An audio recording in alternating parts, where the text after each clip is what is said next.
Assalomu alaykum barcha aziz yurtdoshlarimizga. Azizlar, bugun 2026-yilning 13-fevral sanasi. Sizlar bilan men Bahoraman. Ro'parangizda 7 qavatdan iborat Zomin sanatoriysi.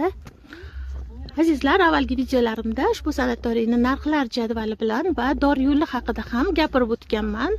Lekin bugun ushbu manzarani sizlarga taqdim etish niyatidaman. 13-fevral mana kechki sayrga chiqishgan barcha dam oluvchilarimiz mana bu akamizga yaqinlashamiz. Qani o'zingiz tanishtirib boring, marhamat. Angren shahrida. Toshkent viloyati Angren shahridan akamiz. Ismlari nima edi? Saydullo.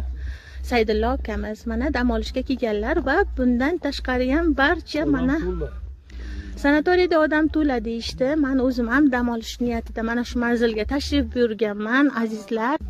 Barchangizga tan sihatlik, sog' salomatlik tilagan holda e'tibor uchun tashakkur deb qolaman.